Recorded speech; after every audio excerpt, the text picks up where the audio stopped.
आदिवासी नेत्री निशा भगत को आज डिटेन किया गया था। निशा भगत इस वक्त हमारे साथ बातचीत करने के लिए मौजूद है। निशा जी, आपको डिटेन किया गया, सदर थाना लाया गया, क्या कुछ कहा गया यहाँ?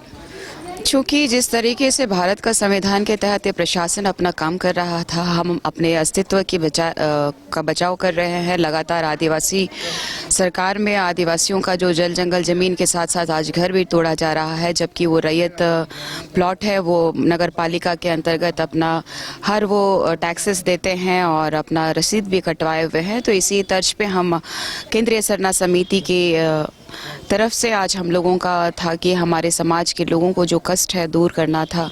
इसी बीच में हम लोग बीच बचाव करने के लिए गए थे कि हमारे घरों पे बुलडोजर ना चले, और प्रशासन ने अपना कार्रवाई किया। और सबसे बड़ी बात है कि हाई कोर्ट का आदेश है कि उस ज़मीन को एक्वायर करने का। इस सरकार की सबसे बड़ी गलती है कि आदिवासियों को अछूता समझ रहे हैं। हमारी जल जंगल ज़मीनें लगातार लुटती जा रही है। इस सरकार का जाना अति आवश्यक है। लेकिन आपको नहीं लगता है जब हाई कोर्ट की तरफ से आदेश जारी किया गया था, आपको ये पूरी जानकारी नहीं? सबसे बड़ी बात है कि अवैध जो ज़मीनें हैं वो आप उसको तोड़िए, लेकिन रैयती प्लॉट्स भी है जो कि ऑलरेडी यहाँ पे नगर पालिका में टैक्सेस दे रहे हैं।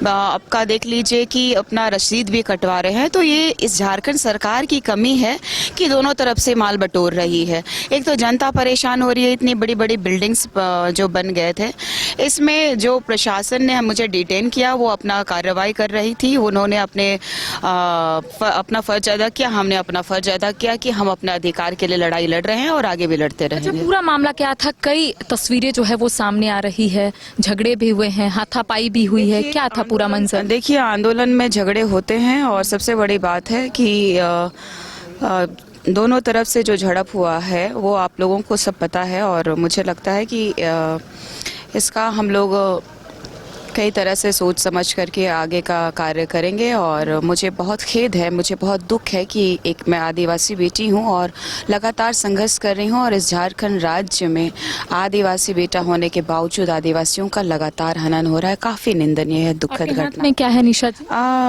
चूँकि हमको मेरे कितने सारे एफआईआर हैं, तो 10 में से 11 हो गया, 11 में से अब क्या है कि इतने सारे एफआईआर हो रहे हैं। चूँकि हमारी जनता के परिप्रेक्ष्य में हमारी जो अस्मिता की लड़ाई है, और मुझे अल्टीमेटम दिया गया कि आप न्यायालय का जो आदेश है उसको आपकी अवहेलना नहीं कर सकते हैं, और उसके तहत हमें कहा गया कि आप अगर वहाँ पे जाएंगी तो दोबारा जेल भेज दिया जाएगा। तो मैं जेल जाने के लिए भी तैयार थी, लेकिन सबसे बड़ी बात है कि वहाँ का जब लोग जो वहाँ पे चुपचाप है, यहाँ के राजनीतिक कार चुपचाप है, यहाँ के झारखंड के सीएम चुपचाप है।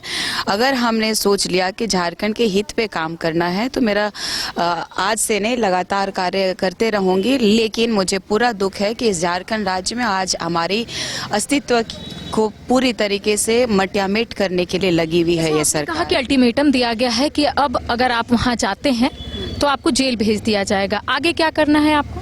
सबसे बड़ी बात है कि हम इस भारत देश के न्याय का मंदिर का सम्मान करते हैं।